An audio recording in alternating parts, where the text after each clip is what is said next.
Welcome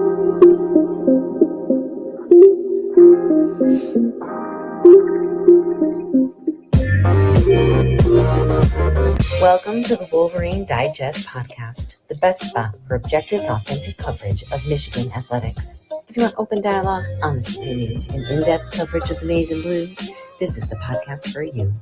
And now, here's your host, Brandon Brown, joined as always by Chris Breiler. I was going to start by saying go blue. Go blue indeed. Chris. How the hell are you, man? I mean, it's not like we don't see each other all the time, but it feels like we haven't done this in quite a while. It's not like we're not sleeping in the same room next to each other. Not in the same bed. I didn't want to get into that, but not in the same bed. We'll see what happens. Yeah, Ken, Florida's great, man. Florida is beautiful outside. I mean, it's like 80, breezy, not super humid at this point of the year, obviously. Incredible. The pool's outstanding. It's like 30 feet away from me. Open bar. Great food provided by the Orange Bowl. Our rooms are really nice. Incredible accommodations from the folks at the Orange Bowl. I have nothing bad to say so far. I mean, we've only been here a couple days, and our travels were pretty good. We heard it's snowing a little bit back home. That's not awesome. But, yeah, in terms of how Florida is, Chris, I'm going A+ right now out of the gate. Well, here's what I'm going to say. I don't know if the treatment we've received here from the Orange Bowl committee has been standard, but it has been impressive. And so, yeah, for this to be the first year, I was telling when we were getting one of our many free rides up to one of the stores we needed to go to, I was saying, man, like, this is my first year, like, covering the team in an official capacity. Every other year after this is going to have quite a bit to live up to. It's just been spectacular start to finish. So, yeah, I mean, in terms of how Florida is right now, it's pretty damn good. It's nice to be in the spot for sure. That might be the understatement of the century. Every other year after this is going to have a lot to live up to. Yeah, I mean, it's been an incredible ride, obviously, football stuff on the field, the event that's been going on here so far, the accommodations, the hospitality of the hotel and the Orange Bowl people. Class. Ready for it to continue. Tomorrow we get Jim Harbaugh and Kirby Smart in the morning to talk the head coach's press conference. And then obviously Friday is the game. I will say the only bummer that's been about this trip is that all the stuff that we thought we were going to go to has been canceled because of COVID. They're trying to keep the players healthy, trying to make sure that this game takes place, trying to make sure they don't have to cancel it like some other bowls have been canceled. And that's a bummer. I mean, like, there's a lot of people from the media here, some that got here 2 and 3 days before we did and haven't been able to go to anything. Those poor guys are just sitting around in Miami with nothing to do, maybe go to the beach, maybe day drink, we've heard. That's what these guys are having to deal with down here. I mean, that's true. It's not exactly a free trip, but it's still South Florida in December, and we're hanging out, and there's – a lot of us in the media know each other pretty well. So it's fun, man. We come to these things. We hang out with everybody. We go out and do stuff. It's cool. It's a cool thing to be at. Only thing that would have made it better was, can we go to a couple practices and get some B-roll and get some photos of some guys? Can we see the team and their families and people hanging out at the beach doing fun stuff and the team dinner and all that stuff that normally the media gets to go to, but we didn't get to do that this year. So that's the only bummer, but that's a small price to pay to still be here, covering this thing, doing all this, and making sure ultimately that the game takes place. So have seen quite a few guys asking about it. I know the rumors have been swirling out there about Daxton Hill. It doesn't sound like. We know pretty much for sure that he didn't make the trip with the rest of the team because players were asked about it today. And instead of just saying, yeah, he's here, I don't know what you guys are talking about, they're like, well, that's not something we care to talk about. We'll let Coach Harbaugh address that. So it's obvious that he didn't come. But now the words on the street are that he's en route, that there may have actually been like a flight like today from Detroit to Miami that Daxton Hill could potentially be on. And so that would be great. That would be obviously great for Michigan and their defense and what they want to do on the field. That's the latest that we've heard. Still not going to get any confirmation. Maybe tomorrow morning, if Daxton Hill arrives tonight, maybe Coach Harbaugh will announce tomorrow morning that Dax made it and explain exactly what's going on and what went on. Well, there's smoke about him, in being en route to Miami. I mean, we've seen that. So we'll see what ultimately transpires, but you're right. I saw people freaking out about it, like online. Like, he's a big part of this Michigan defense, but you would obviously love to have him in the lineup. But we've talked about it earlier. Guys like Rod Moore and some of the younger guys are stepping up, and so if he couldn't go for some odd reason, I think Michigan would be fine. But it does sound like Daxton Hill is on his way to Florida. We'll see. I mean, we'll find out in a couple days. We will find out. Trying to see if there's any more questions from you guys. As we said, this is typically when we do our fan-led discussion where you guys ask a bunch of questions and just get us rolling, get us turned into a bunch of mumbling idiots, and we'll see if that happens here. But we're also going to kind of talk about some things that we normally would. Obviously, our schedule has been crazy, like flying in. We were like, oh, we'll go live on Tuesday when we get there. Instead, we were like dead bodies last night, passing out, waking up, passing out, waking up. Went to Home Depot to get me a box fan. I know Chris was really excited about that trip to go get a fan. So hold on, I think this needs to be discussed. So for everybody out there that doesn't know, we've said it. I think we brought it up on a podcast before, but wherever we go, wherever Brandon travels to, whatever hotel it is, Brandon needs a box fan in the room to be able to sleep. Well, the majority of hotels out there, as simple as it may be, believe it or not, they don't have the box fans on hand. So Brandon has developed this strategy where whatever city he's in, Brandon will go to a local, for instance, Home Depot, Walmart, buy a box fan, use it for the duration of the trip, and then return it before leaving said city. So that's Brandon's MO. So if you're out there across the country and you've walked into a store and you've bought a box fan, there is a small chance that Brandon Brown has used it and returned it.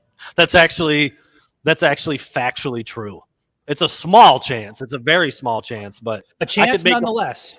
I could make a list of the cities that I've been to and done this if you guys want to, roll the dice and get a Brandon Brown fan. But yeah, I mean, it's a blessing and a curse. I sleep like a baby with one. Literally can't sleep without one. So see that? Look at that. See, James Corum. His wife needs to do it. See, you're not the only one out there. I like to sleep with a fan, but it's not a requirement. No, see, this is it. Here, I see another. You can download the fan app. It's not the same. For true fan enthusiasts, we know that an app on a phone is not the same.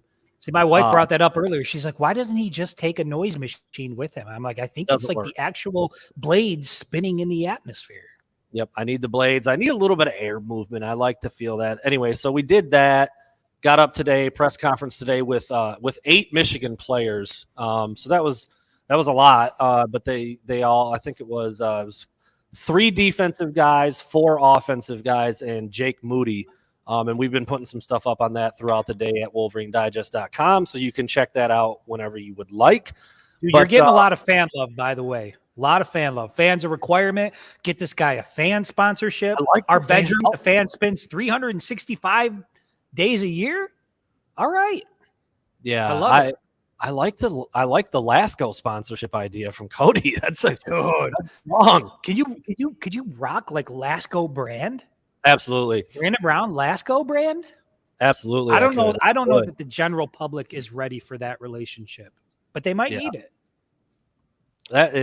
That's an interesting angle. I might look into that. I'm gonna hit somebody up at Lasco and see what they can do for me. But I don't know. I think they could be frowned upon the fact that I buy their merchandise, use it. They may not like your method. Yeah. Of how you use their devices. You don't like the method? You want to fix it? Hook your boy up with a free fan every city I go to. Problem solved. That's all I'm asking. All right. A couple good questions in there. Let's back it up a little bit and answer a few of these.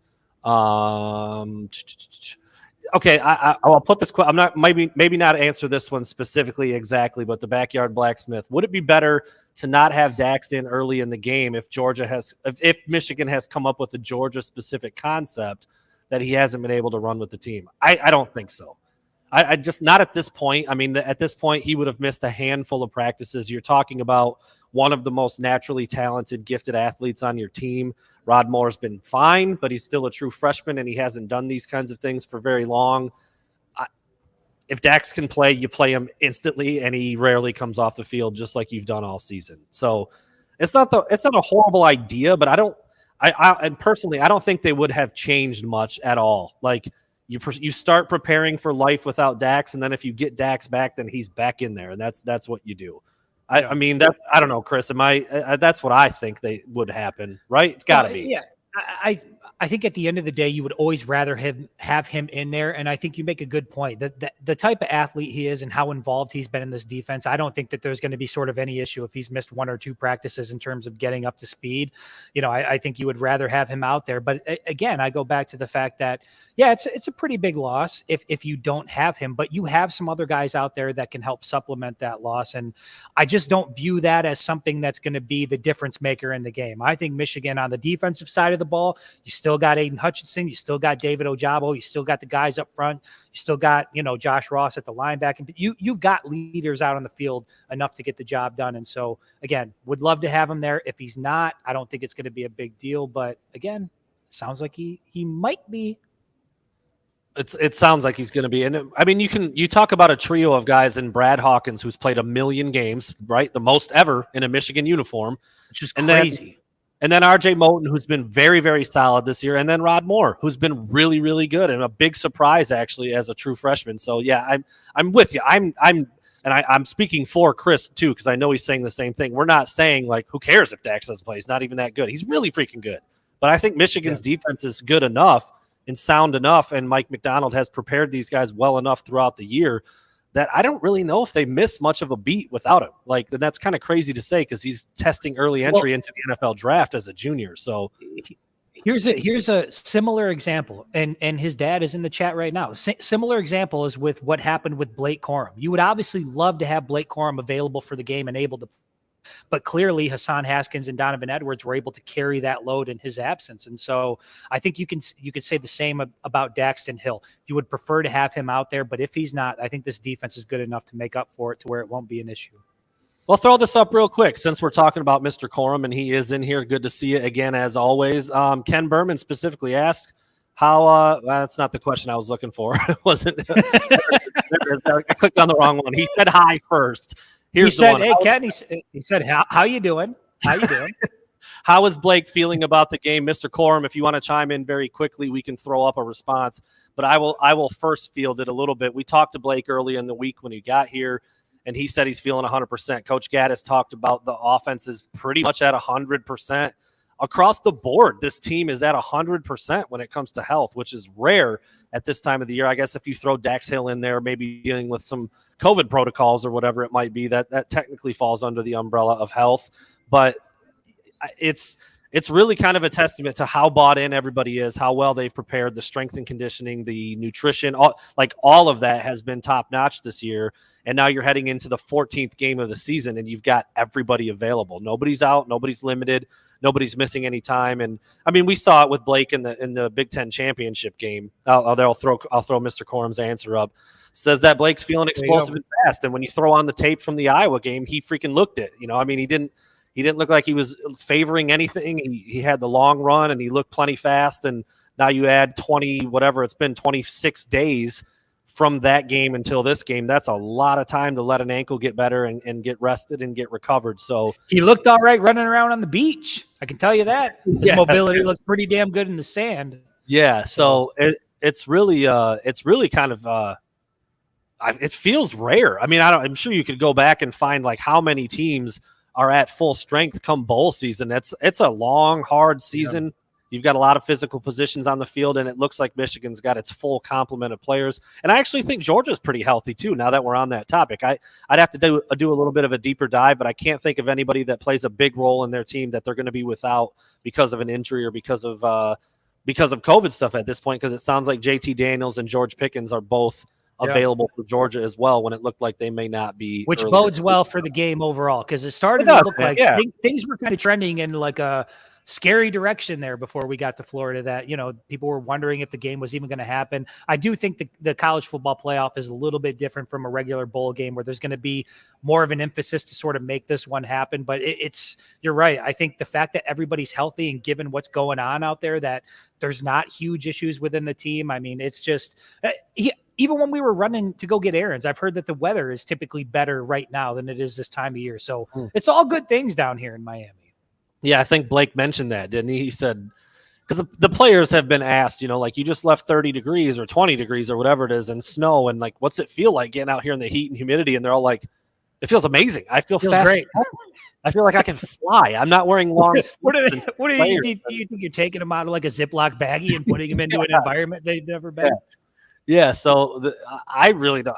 It's been asked by a lot of people. And it's not like it's 100. It's beautiful. 80. It's like 78, 80. It was breezy out by the pool. I got warm. I got chilly. The game kicks off at 7:30, 8 o'clock. It's probably going to be 70 degrees. It's going to be perfect. It's going to be perfect. I really don't think that that's going to play a factor at all in the game. And the players themselves seem to be ecstatic about how they feel and how things looked. And Josh Gaddis said it too. He said, we looked so explosive and fast on this surface, and it was a fast track. And the weather certainly plays a part in that. You get loose easier. You stay loose longer. You don't have to wear extra stuff. I mean, guys, bundle up a little bit when you're playing in 30-degree snow. I mean, it's just how it rolls. So I think that's a really big deal. And we got a couple other Zach Shaw, ladies and gentlemen, walking by in the background. He was running. I'm not sure what he was running for or running from, but he's excited. He was running. But yeah, I just think that this game is coming together in a very. I believe it's grass. It is grass. Yeah, they talk. I think Coach Harbaugh mentioned something about getting on some grass and just getting a little bit more accustomed to that surface. I don't think that's going to make a big difference either. It's not as fast as an artificial turf surface probably, but dude, Michigan's got speed, man. They have got some speed on that roster, and I think it's going to show up on. Can we just say that the guy that just walked in here has been out poolside for all at least day. 13 hours? All day. I don't know. An absolute pro. Just a unit of a guy out there. I don't know if he left at any one point, but when we left and came back, he was still there. But here's the thing: not drinking, not lazy by the pool, working like laptop in hand, 13 hours poolside, grinding it out. Just an absolute grindhouse out there. Your boy, I don't know. We just saw him come in. That's the only reason it struck me. I was like, well, shit, he's finally inside. Good for him. Good for him, man. Good on him. Chris, let's throw a few over-unders at each other. We didn't really know exactly how this was going to go. We obviously missed the Monday show, part of our travel, getting here, and then we were corpses last night. We wouldn't have been good for anybody on a live stream. And then we wanted to do the fan-led stuff, and the game is on Friday this week, not Saturday, so that changes things just a little bit too. Zach running again.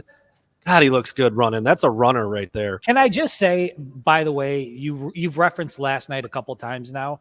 Brandon Brown said to me, load size large. It's from a meme. I don't know. You'll have to Google it. But he said he looked over at me. He's in his bed. I'm in mine. Hold on. Hold on. Let me pull up the. Pull up that people can understand. I want them to understand where I'm coming from here when I say load size large, because they're going to be like, well, what the hell does that mean? So when something good happens, you turn the load size up to large, and that's supposed to mean it's good. Well, for whatever reason last night, Brandon says to me, load size large. He just says it out loud, and I shit you not. Less than 15 seconds later, he's snoring. So load size large, straight into snoring. That's what it's like working with Brandon Brown. Listen, this has been a thing. Some people call it a blessing. Sometimes it's a curse. I literally can. When I decide, okay, I'm on my phone in bed at night. I'm looking through whatever. When I decide it's sleep time, my phone goes down. I lay over on my side. It's less than 30 seconds. I'm out. Do you have narcolepsy? I don't know. I've never been diagnosed. I think I have diagnosed you. That's how fast I have diagnosed you with narcolepsy. That's pretty scary, man. And he told me he once fell asleep in the middle of a conversation with somebody. So I think we're working with some issues here. Also a true statement. Like, I was talking with my buddy, same kind of situation. We were at a hotel. It was on when I used to be a teacher, we were on a field trip. the first overnight of the field trip was on a bus getting to our destination. So then the next day just led right into a whole day of activities, wrangling seventh graders. It's like chasing cats. And so you go to the hotel at night, and we were in a middle conversation. Like, I said something to him, and while he was responding to me, I fell asleep. So anyway, there you go. Actually, this is a cool idea. Let's do this. You guys, the listeners, the viewers, you throw us over under situations, and Chris and I will tackle them. I love that. I feel like that's what we should be doing. Maybe we should do that from now on. Then it's less work for us. We don't have to do anything except for talk. I don't like to think. That. You know that about me. The less thinking I can do, the better. I kind of like that. And I saw a couple people throw them up, and that's what kind of got me thinking about that a little bit. Yeah, so, there's some over-unders out there. If you guys have some over-unders, 48.5 total points? Over under 48.5 total points. I'm not sure if Ryan is saying he thinks it's going to be. I mean, is that what the number is set at? Maybe I haven't seen the line for the Michigan. Yeah, I haven't seen it either. But if that's what the over under is, let's go with it, because I actually think that's a pretty good number. Chris, over under 48.5 total points in this one. I'm going to take the over. I think somebody's going to get up in the 30s in this game, and I just don't see it being so one-sided. So I am going to take I'm going to take the over on that one. It's fast, it's warm, it's Miami. Michigan's offense is running. I just think we're going to see some points on Friday. I would take the over on that, I think, too. I know both defenses are really good, but both offenses have playmakers and explosive players. I know Georgia hasn't been overly explosive on offense, but they've got talent, they've got speed. I think I would take the over, not by a lot, but I'm with you. I mean, if it's like both teams in the 20s, you don't have to be very far into that to get over 50 points. And so we'll go with the over on that one. I like this one as well from Chad. Jake Moody. Hold on. Been a while. Jake Moody. It was so loud in here. So for those of you also wondering, I'm sitting here, and Chris is like around the corner down a little ways. And so when he just yelled, I got it from. Or in like a corridor where there's like an echo you wouldn't That's believe. pretty loud. So when we start to sing like "Kiss from a Rose" or some of the classics, it echoes throughout the chamber. Okay, Jake Moody over under 2 field goals, and typically we set it at a half number. So because I actually think he might put it at 2. Yeah, I was gonna say put it at 2.5, and I'll take the under. Yeah, if it's at 1.5, I'm taking the over. I think he'll have. I think he gets 2. Yeah, that's exactly what I thought when I saw that number. I'm like, well, I would say it's a push because I think he's going to be right there at 2. I think it's going to be a two field goal day for the Sledge. That's about Dax. I think we've covered that at one point. All right, how about this one? This is one we typically tackle. Over under 1.5 sacks for Aiden Hutchinson. Over under 1.5. You're going over college football playoff first round. I mean, dude is lathered up. If you watch his game film, watch the way he comes out, watch how quickly he gets in the backfield. He is so disruptive. He's so physical. I find it hard to believe he won't have an opportunity to get more than 2 sacks. And because of that, I think he gets at least 2. It's going to be interesting because Georgia's tackles aren't great. They're good. Like they're good. They're highly recruited, talented players. They're going to be solid, but Aiden Hutchinson has made quick work of players like that. Like, we're not talking about elite first-round talent at tackle, and I think Aiden Hutchinson's going to have a day.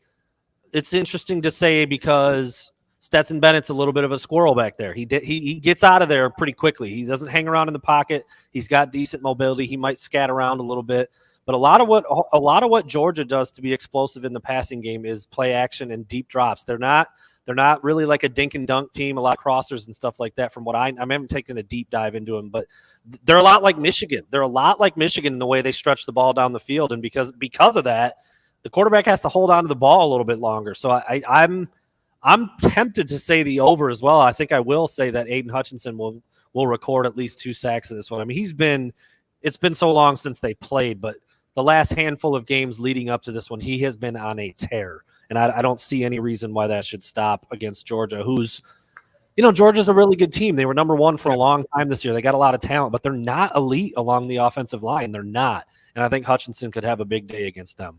Over under, Chris, Michigan rushing yards, the $150. I know you love those numbers for the rushing game.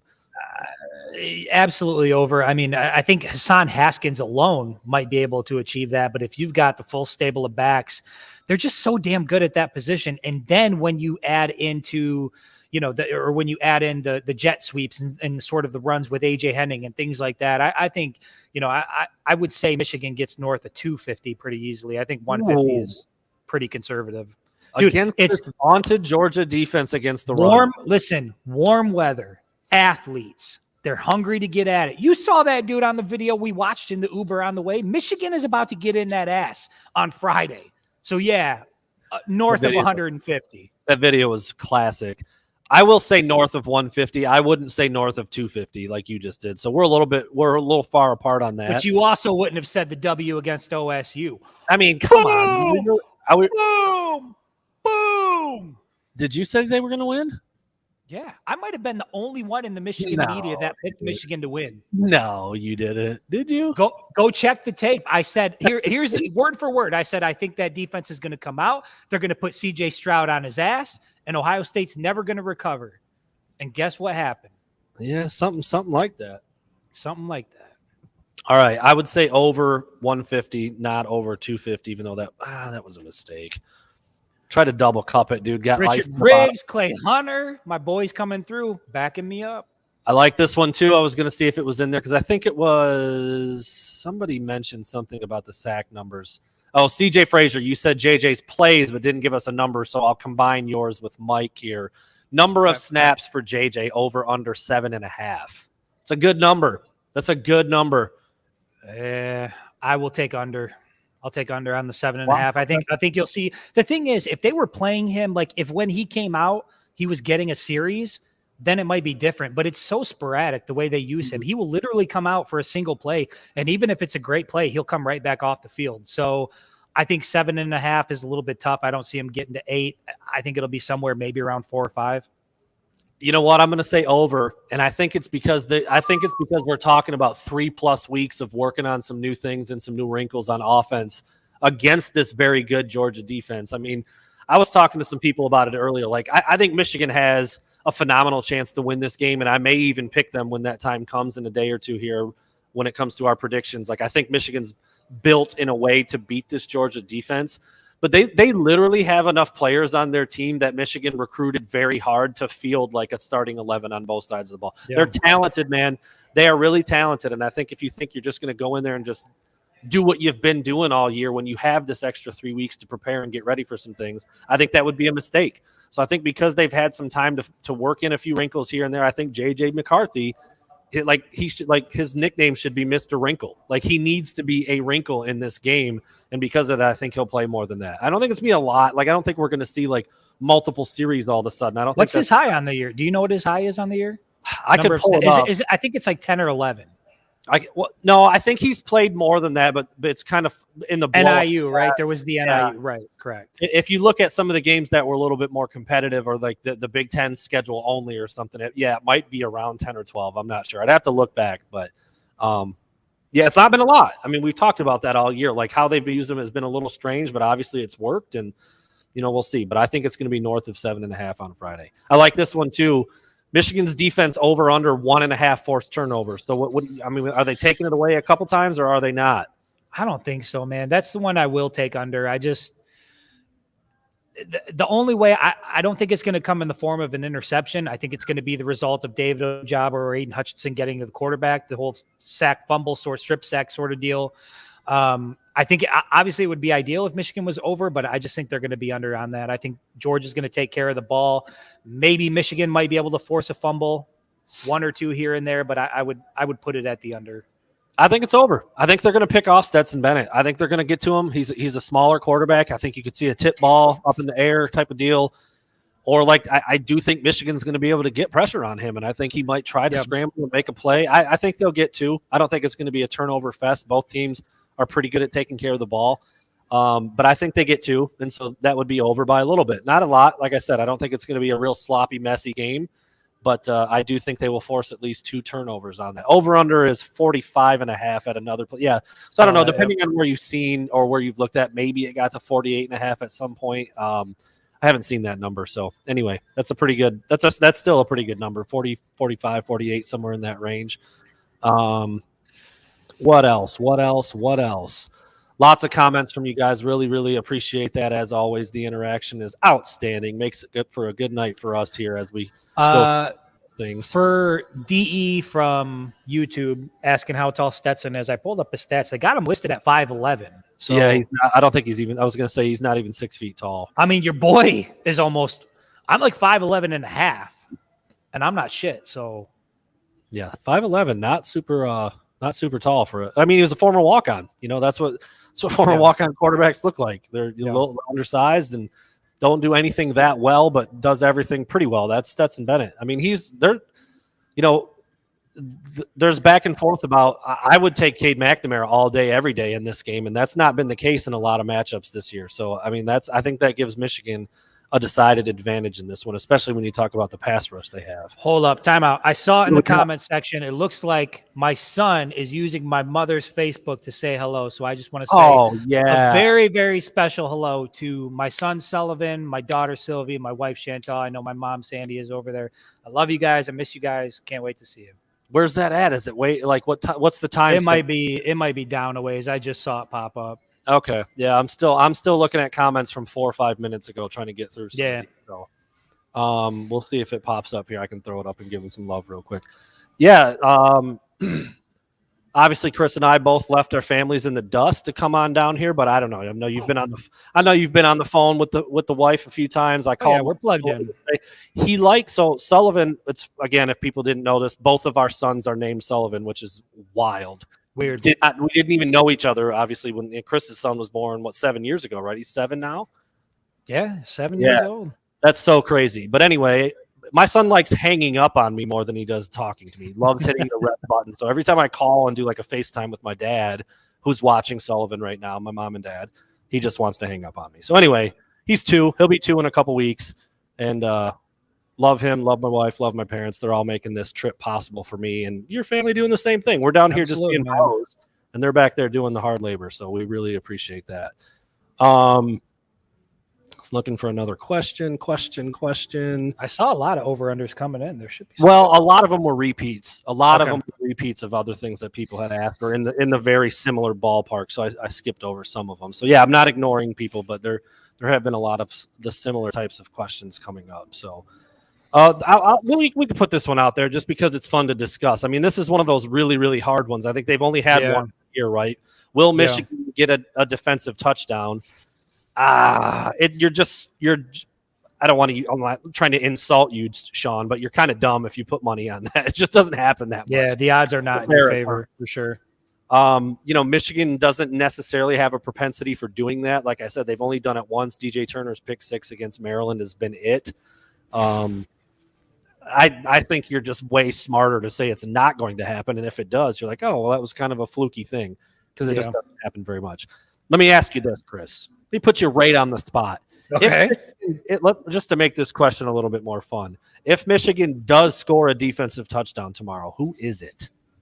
Who gets a defensive touchdown? Like what kind of play do you see happening where it could... I honestly see it being either a DJ Turner again or a Vincent Gray or something like that. It's going to be a pick 6. I think it's going to be, I see it. Look, I'm pulling up my crystal ball and I see it being Stetson drops back. It's a short out, Vincent Gray gets the drop on it and he's gone all the way. That's how I see it playing out. It just seems so improbable. If Michigan gets a deep, here's a better question. If Michigan scores a defensive touchdown, their odds of winning or something like that, because if Michigan is scoring defensive touchdowns, their odds of winning go up tremendously. So I think that bodes well for Michigan, obviously, but the odds are certainly not in your favor there, Sean. Yeah, they're not. It's just, that's a hard thing to predict. It just doesn't happen very often. I like this one. Chris. This is another one that always seems to fall in Chris's wheelhouse. I think he'll get excited as soon as I throw it up there. Let's see it. Rushing touchdowns for Michigan, over under 2.5. You got to take over. You have to take. I mean, that's Michigan's bread and butter. If they're able to do it well on Friday, look at what they. Again, I know Ohio State didn't have a world-class defense, but they're not recruiting scrubs either. Mm-hmm. And Hassan Haskins with this offensive line was able to go out and put 5 touchdowns up. So I think the safe money is certainly on the over. I'd say 3 or 4 rushing touchdowns on Friday for sure. Yeah, you hear a lot about Georgia's defense and how they don't give up many touchdowns. I think it's still sitting, maybe before the Alabama game, it was 3 rushing touchdowns all season. Like it's a crazy number. Look, I know a lot of people have said that Georgia played a soft schedule. They didn't play anybody that was that good. They still played 8 or 9 SEC games and only gave up 3 rushing touchdowns. That is a hell of a number. But if Michigan's going to win, they're going to need to put it in the end zone about 3 times on the ground, I think, at least. So I guess it kind of depends on what you see happening. If you think Michigan can win this game, then I think the number has to be over. If that number is under 2.5, I think Michigan not loses. ideal. Yeah. And so, I guess it comes down to what you think is going to happen. I think Michigan is going to be able to run the ball against Georgia. I truly do. I mean, like I said, I don't think they're going to go off for 250 or 300 against Georgia. I think they're really good, but I think they're better at running the ball than just about everyone else Georgia has played this year. So find what the high water mark is that Georgia's done and add a little to it. I think that's where Michigan will be. Yeah, and in terms of yards, I think where you break off a 60 or a 50 yarder here and there, and then all of a sudden getting to 250 isn't necessarily that big of a deal throughout the course of a game. But yeah, man, I totally agree. I think if they're under that 2.5 mark, that doesn't bode well for their chances, because that means you're asking Cade McNamara to probably score a lot of points. Not saying that he can't do it, but Michigan has leaned heavily on that rushing attack all year. That's what's gotten them to this point, and I would expect to see more of the same on Friday. There's no reason to go away from it. Until a team proves that they can keep Michigan from doing it, they're going to do it. Well, kind of along the same lines of this. So if the running game's maybe not working, maybe the passing game has to be. Chris, another slam dunk for you, because I know you love this kid, man.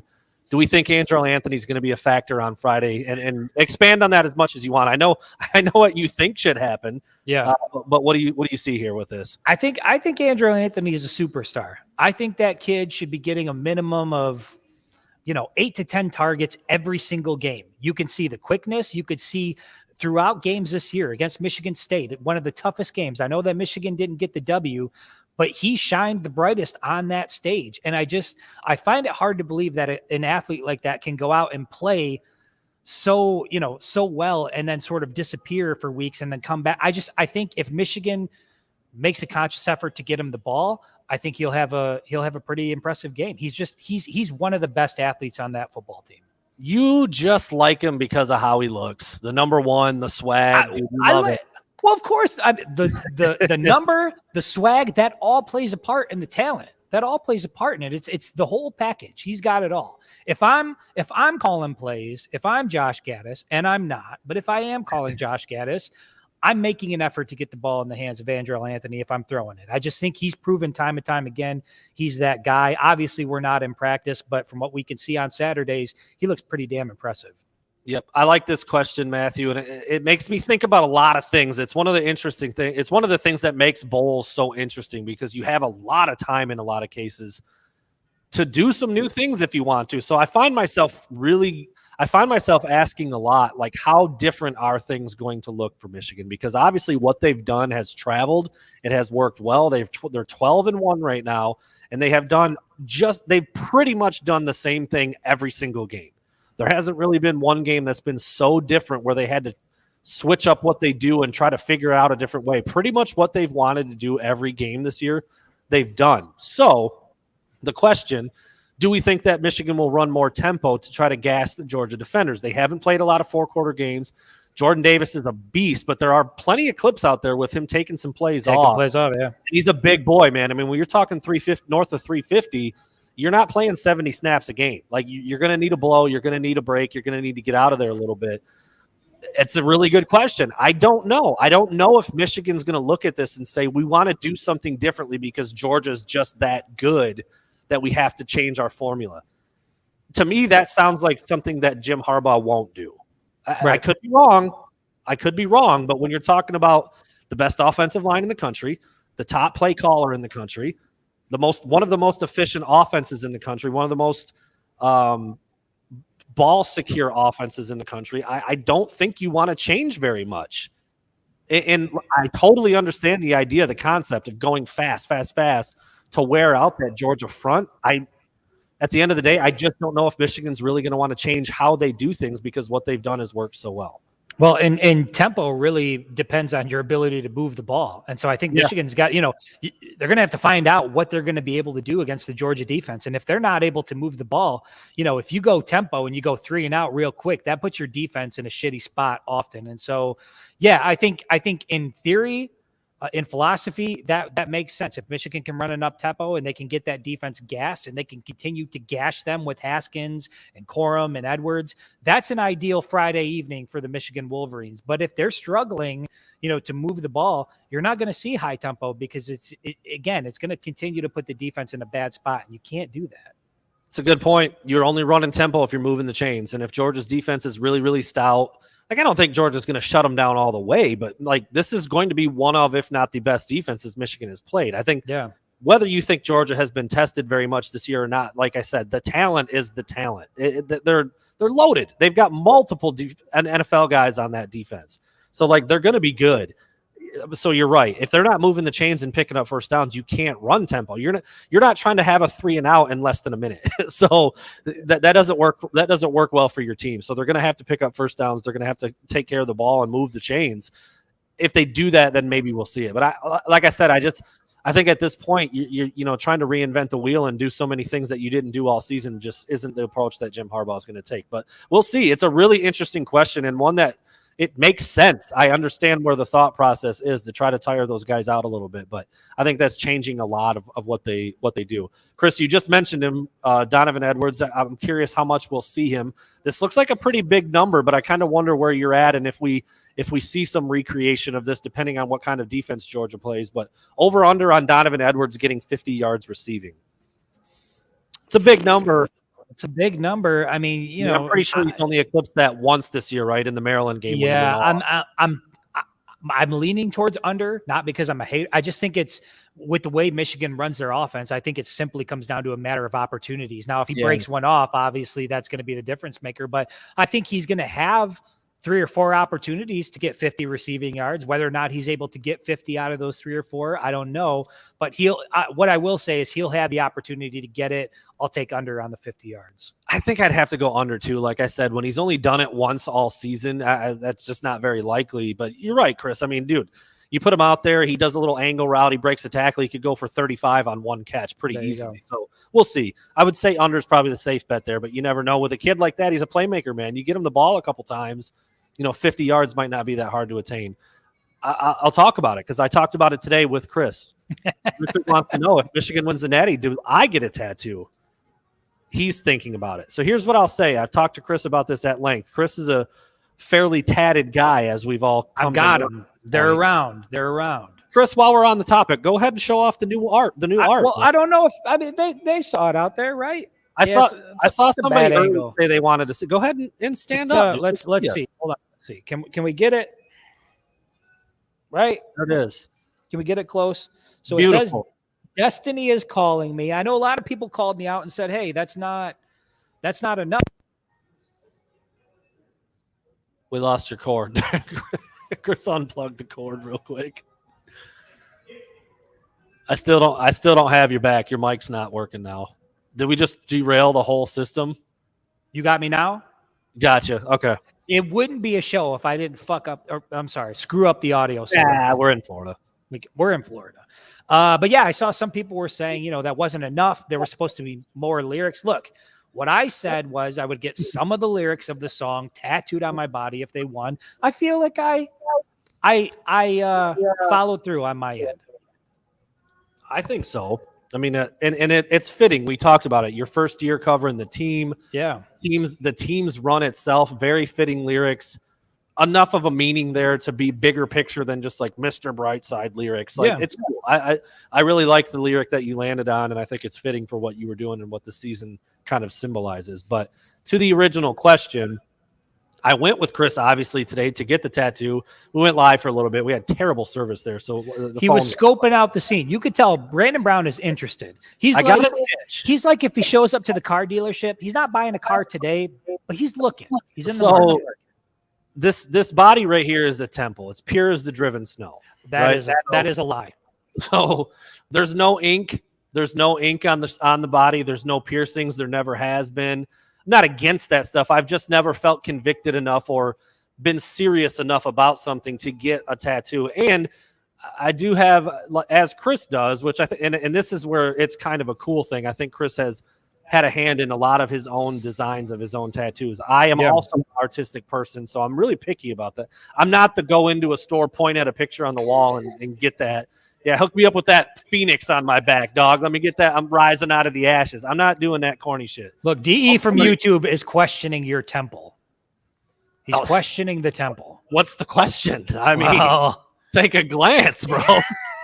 Take a glance.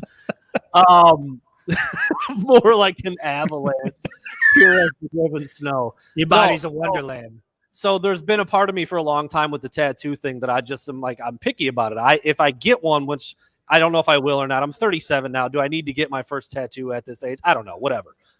I would definitely want to design it myself and have it be something that's never going to get old, that's never going to go out of style, that I'm always going to be cool with. And I just haven't come to that point yet. Now, so for those of you that don't know, the company that I own that involves this and a couple other publications and some things out there is called Browntown. It's Browntown LLC. It's kind of been a family jokey name thing for my whole family. We've talked about building a compound and it's going to be Browntown and my whole family play on my last name, right? I have a hat that my wife put Browntown on the side of. She got it embroidered for a Christmas present. Chris saw it. I think it was your first time seeing it. You're like, oh, I kind of like that. Chris said you could get a small Browntown in script writing with a palm tree next to it to commemorate the season and this trip and everything that has turned into what Chris and I feel very blessed to have with this opportunity and this job. I don't hate that idea. I'm pretty high on that idea. And that's what kind of got me looking around a little bit today. But at this point, Inkless, Temple, Purity. My middle name is pretty much Purity at this point. The fact that you keep attributing purity to your body, my mind cannot get there. Brandon's body and purity. Impasse. I mean, listen, I'm not going to say that. I'm not going to say that. I was just going to say, I would like for somebody to point out how this body's not pure, but I'm afraid the comments might overload and we might crash. You don't want them to do that. You don't want to ask that. No, I don't want anybody to do that. So, anyways, there's the tattoo question. It was pretty cool. I don't think I've ever even seen a tattoo being done before. I think that really? I hadn't thought about that when I was there today, but I don't think I've ever done that. And it was, first of all, shout out to Rock Hard Tattoo and that dude that got me in. Yeah. The crispiest lines, dude. Yeah, it was. The thing is, it was big. It was a big day for the Winged Helmet. I told you about it the other night. I thought we were going to wake up and we were going to hit 4 million, and sure enough, I put the post out there. But the Winged Helmet went over 4 million, and it just felt like the right thing to do. But the problem is, you can't just get a walk in anywhere. So I was able to find Rock Hard Tattoo right near the Hard Rock Tattoo, the Seminole Hard Rock Hotel and Casino over here. That got me right in, walk in, and yeah, man, they were cool. They're good at what they do, and it was a good experience. Is this your wife, dude? My body is a wonderland. Oh boy. Michigan versus everybody tramp stamp. I'm good on that. Ooh, I love it. I'm good on that. Slow dancing. Who's got it better than us? Right above the crack. I'm not going to sing right now. That may happen later. I don't know what kind of evening this is. Slow dancing in a burning room is like, that's some G shit. I can't even believe somebody pulled that out. That's a fire song. Brittany Cooper. Wow. Be careful with that one. That's dangerous. That's almost a deadly weapon. You start playing that stuff around the right kind of people and clothes are coming off.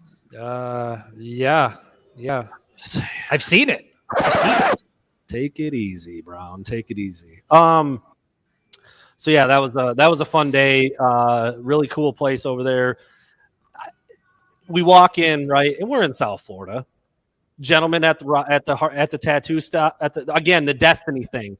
Couple things that really just me and Chris both just looked at each other like, dude, this really is so one of Chris is really, really big on Lil Baby, likes Lil Baby's music. I didn't know a lot about him earlier in the year. Chris kind of said, like, I listened to him a lot, so I started listening to him a lot. We play him in the car when we're driving around. A whole track list of Lil Baby playing at the hotel. When we walk in. When we walk in, right? We also walk in. We're in South Florida again. Obviously, a very, very large Hispanic population here. The dudes at the hotel, I keep saying hotel. The dudes at the tattoo place, didn't speak English very well. Like Chris is trying to negotiate what he wants. He's trying to explain his logo and the size and where it's going to go and the money. And there just happens to be a woman in there who was like the nicest lady in the world, who was extremely bilingual and was like a translator for Chris and the tattoo artist. The whole thing just Put worked the whole beautifully. thing together. Put the entire thing together. Again, another just like if she hadn't been, it wasn't a very busy time of day. Once she left, we were the only ones there the whole rest of the time. Yeah. So if she hadn't been there, Chris probably said I would have walked out angry because I wouldn't have been able to get on the same page. Wouldn't have happened. It was just like a lot of things this year. It felt like fate. It felt like destiny was calling me. So I had to get the tattoo. There you go. And it just turned into, I mean, the dudes were super cool. I mean, they understood a little bit of English. I speak very, very little Spanish, but we were talking to them and it was a cool experience, man. It felt really organic and genuine the way it came together. And now Chris has got the tat, and it kind of commemorates what an awesome year it's been for us kind of being full time. I know Chris was here last year, when I took over at the Wolverine Digest, but it was a weird season, and Chris, it was kind of a trial thing for a little while there. Yeah. First full year at it, man. And how could it have gone any better?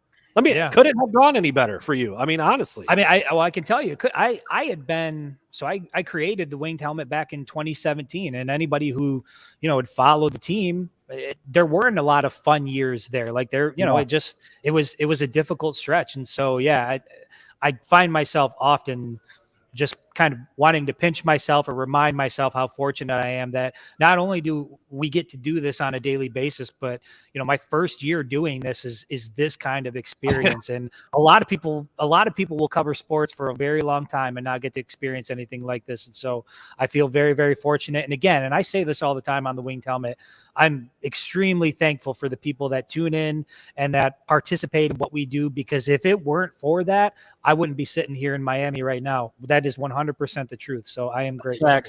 That's facts. Dwayne and or Brittany, whichever one is doing the commenting right there. It's reciprocal, man. This has been so fun doing these shows as the audience has grown a little bit. We've got some regulars in here, and we know that we're going to get a little bit of fun and a little ribbing and some jazz. It's great. It makes these podcasts, these live streams so much fun to do. And we look up right now, we've been on for 52 minutes. It just flies by. I mean, every single time that we come on here and we say, we'll do 30 minutes real quick, we'll do 40. We look up and like an hour and 5 minutes in, we're like, well, I guess we could wrap it up now, because there you go. So I don't know, man. I mean, it's been a lot of fun already. Like we said, obviously the best is yet to come when we get to go to the game on Friday and check out how all that's looking. We'll get to talk to Coach Harbaugh and Coach Smart tomorrow morning. Hopefully that goes well. I mean, we've talked about this all year. Press conferences are what they are. The players are super excited, but nothing super earth-shattering throughout the first couple of days. I mean, Aiden's had a couple of good things to say. Cade was pretty good. Josh Gaddis and Mike McDonald were both really good. I am becoming a bigger and bigger fan of Mike McDonald every single time that dude does. I have a feeling a lot of people out there are becoming a bigger fan of Mike McDonald. Yeah, in hiring positions. God, he's been awesome, dude. He's been so good at the X's and O's and the on-field stuff, and then when he talks at the mic, he's just a sharp dude. It's not really, a surprise that he's done as well as he has. He's a super smart guy. You just kind of like his disposition, the way he handles things, the way he answers questions. He kind of laughs at stuff here and there. I don't have a bad thing to say about him, dude. I mean, I've been so impressed with him this year. And, I didn't know. When he was hired what you were going to get out of that guy. And I think that was a fair assessment when when his name was called. I mean, he was a relative unknown, an NFL guy, but he had a lot of people saying good things about him, and they've all come to fruition, man. I mean, looking back, you could hear like some of the players talking about them saying, like sitting in a room with Mike McDonald, listening to him talk. I think Aiden Hutchinson said he might be one of the sharpest people I've ever spoken to, just in terms of his knowledge and what he knows about the game. And so you're right. Early on, he was a big unknown. He had never held that position before, and you weren't sure what it was going to look like. But man, the thing that has constantly tripped Michigan up during the Harbaugh era one of the things has been a lack of defensive adjustments, an inability to adjust what your opponent's doing. And Mike McDonald has shown the ability to do that. I know that the Michigan State game was sort of an outlier, but taking that out of it, looking at the season as a whole, he has done a phenomenal job. And if he's here in Ann Arbor next year, we're going to be lucky to have him back for another year. No doubt. I want to throw this up because I've pointed this out a couple, and Jimmy, I'm not trying to disparage your comment. It's not even a second half adjustments, dude. He is making plays, adjustments and different calls series by series. I mean, you can go back and watch the tape. So, against Iowa, they were having some success early with the tight end and stuff, and Josh Ross was looking a little out of position, and it's fixed by the next play, the next series. Those issues are gone. You could go back to how things kind of changed against Nebraska, and stuff that was working didn't work later on. And there's been safety blitzes that teams were picking up and it wasn't getting home. And so when you send a safety on a blitz and he doesn't get home, you're essentially taking a defender off the field. Yep. He did it a couple times unsuccessfully, multiple games. And then later on, when the score is a little different and the situation's a little different, and they're going to have to pass, boom, there's that defensive adjustment and that safety blitz, and it gets home. And you saw Daxton Hill knock the quarterback. You're talking about the Big Ten championship? No. Earlier in the year, who did he knock the quarterback? Wisconsin. He knocked Graham Mertz out of the game. Mertz, blitzes. And he's just found a way to use those blitzes in a perfect way. And that's just one example. He has done such a great job of adjusting. And sure, certainly at halftime as well. The second halves, Michigan has been a different team in most second halves of the year. Yeah. And he's just been outstanding, man. He's been so good. Yeah, he's probably going to see Jeremy right there. He's probably going to get a raise. Certainly deserves one. And like Chris said, I think Michigan will be lucky to hang on to him for another year or two at the most. Because, I mean, depending on what he wants to do.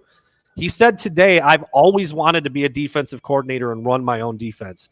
Some of these guys, man, are lifer coordinators. There's not a lot of them. Almost all of them are looking to climb the ladder and get to the top and be the guy. But at 33 years old, maybe he's content with being a coordinator for 6-8 years. I don't know. Be good for Michigan if he were. So we'll see how that ends up playing out. But he's been phenomenal. He was great to talk to today. It was cool, man. He started out at Georgia, right? He was a graduate assistant or did something. He coached at a high school here. And there's a lot of people, it's Georgia and Michigan people when you get to this level of game going to all the pressers and stuff. And so there's people from the area asking him about like his 9th grade season at Cedar Shoals, when he was coaching freshman football. Yeah. He's like, yeah, pretty excited. He's like, we had shutouts in 5 of our 6 games that year. I'm still pretty proud of that. I'm like, dude, you're about to coach in the national title. And he's talking about shutting out other freshman teams, handful 10 years ago when he was just a pup, 20 something years old. So I don't know, man, it was really cool to hear him talk. I like everything about the guy. And yeah, I agree. I think Michigan will be really lucky to hang on to him for a couple more years because he's going to be wanted. I think it's more about what he wants to do. He will have options for sure. Yeah. It's just, you're right. It's a matter, does he want to stay? And we've said it before, assistants leave and especially when a team does well, but Michigan is also a very attractive place. And I think it's going to take a lot for a guy like McDonald. Maybe it is a head coaching position. Maybe it is, where do you move north to in college football? If you're not a defensive coordinator at the University of Michigan, that's where this program is now, where when you get to this level, you can start to look at that and say I don't know that there are any better jobs out there for him at that position right now than the one that he has in Ann Arbor. To me, the biggest threat is being a DC in the NFL. That to me is the biggest threat. I don't know if head coaching is in his immediate plans over the next year or two, and I don't know. I mean, I'm sure there's some schools who would take a flyer on a guy like him because he is really impressive. But he's only been in college for a year. It would take a pretty big leap of faith. But whatever he wants to do, I think he's going to be really good at it, and it's going to come down to what he ultimately wants for his own future. I mean, young dude, man. We're talking 4 or 5 years younger than us, man. Like that's crazy. To think about how good he's doing on that level for the first time ever. It's pretty awesome. So I think that's about it, man. We're gonna get ready to wrap it up here down in South Florida. I see some people moving around a little bit, getting ready to maybe hit the town. I'm not sure exactly what Chris I did hear. Look at there's rumblings that there's a booty clapping competition somewhere nearby. I think they call it a twerk off. A twerk off is what it's called. I don't know if anybody out there has ever been to a twerk off. I haven't, but it kind of sounds interesting. It sounds competitive. And as a sports guy, I feel like I'm a competitive guy. Yeah. That's all I'll say. I'm not going to get in the mix. Addiction to sex addiction? I'm not going to get in the mix. I'm just there to scout the recruits, I guess. See if there's any 5 stars in the building. Right? I'm going to leave that one alone, man. This body is purified. Your body is a wonderland. Oh, did you hear that? Did you hear that? acoustics in here are strong. Twerk off and load size. What kind of a show is this? I'm asking often. It's our show. It's ours. Ryan Duke, Aaron McMahon, everybody. The famous Michigan beat writers, the guys you should be listening to, frankly. The guys you care about. Let's right? be honest. Good dudes. Central Michigan grads, right? Both of you. Oh, fire the hell up, man. I love it. Anyway, that's the show. That's an hour. We're good. We're getting out of here. We're going to go have some fun. We will be back again. I don't know, dude. We might even do a show tomorrow. Maybe we'll do a quick one before the game on Friday. I feel like we've been it's a little bit of a disservice. We've only Might done even go to one. Home Depot. I don't know if we'll have enough time. Cool. Two very, very good questions. Brandon and Pierre equals oxymoron. I disagree with you, John Patrick. You're blocked. I hate you. Yep, CJ Frazier, you guys have one better two in that room. It's two. It's a strong two. Don't get it twisted, CJ. No get it twisted. cuddling. I guess by definition, Chris would be the big spoon. I'm very uncomfortable with that idea. Papa Bear. Papa Bear. Anyways, we're out. We're having some fun. We'll talk to you guys later. Peace.